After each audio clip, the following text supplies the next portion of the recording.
The Snapshots Music and Arts Foundation presents a conversation with Juilliard professor and noted author David Dubal on the history of the piano and state of classical music.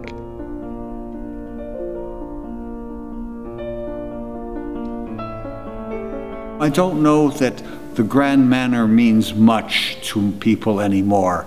They're used to, in performance, a very pedantic, a very correct way. And if they get correctness, they're very happy if they get clarity and so forth. But the Grand Manner once meant something beyond correctness. It meant something about great tradition, the destiny of a performer, the idea that it was extraordinary to play for people, to give concerts wherever you could. Paderewski was a man of the Grand Manner. He was a man of tremendous charisma, of perfect manners, of wide education. If you wanted to see him in his country home in Switzerland, it could all be done, and he would treat you all day long to himself. And that's the Grand Manner. It's a part of gentlemanliness. I think it's also a part of something that we can call disinterested gallantry.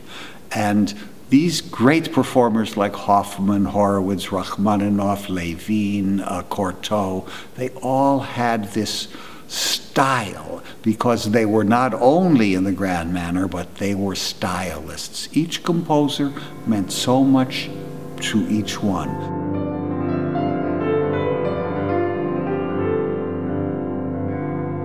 It's an interesting program because it's based on comparative performance, and it is through comparison that we start understanding who plays this passage marvelously, who plays it a little less so, who plays the piece on a transcendental level and who doesn't. This is really, I think, an important part of the listening process. You know, it's small beer just to hear lots of music, but it's very wonderful to really know, ooh, this is what I truly love. I've heard 5 performances of it. Today in my evening division class at Juilliard, the young man played the Rhapsody on a theme of Paganini. He played it Tuesday. I thought it was really not the way it should be. It was a little turgid, a little slow. And he was also in another class of mine this week. And I said to him, I want you to listen to the Capel performance. Well, not because I wanted him to imitate that, but I wanted him to hear the difference of tempo. And he played it so much better this second time today.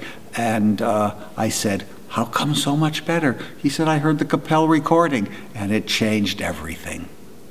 So there's so many ways of education through the ear. And our ear is not like our eye because we learn everything through our eyes. Our ears are so much more rigid. And that's why comparative performance on my radio show, I think, is very, very important and something I love to do.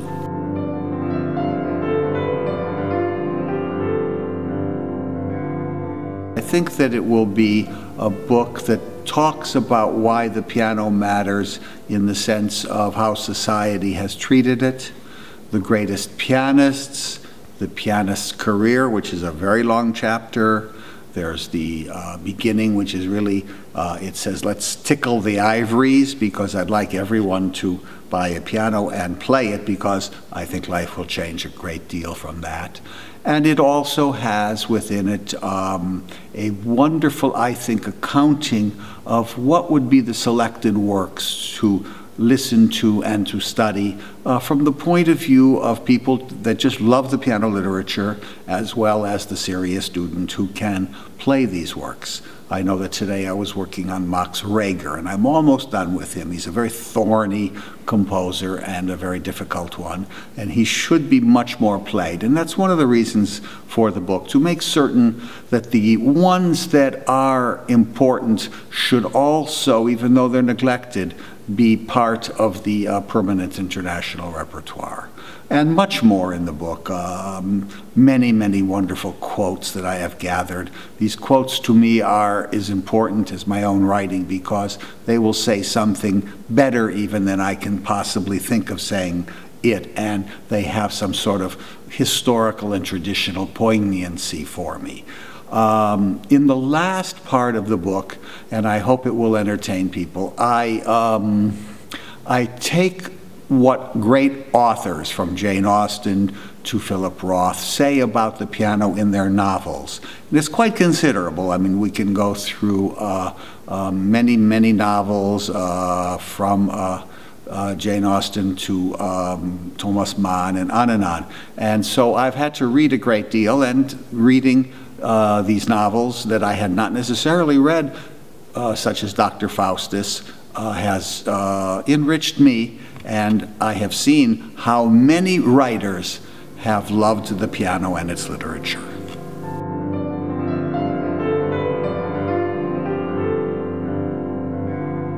The history book through the years, or a genealogy of genius, as I said, I'm working simultaneously on it, and it's about what year everyone was born in, because it's important, I think, to synthesize history through when people were born.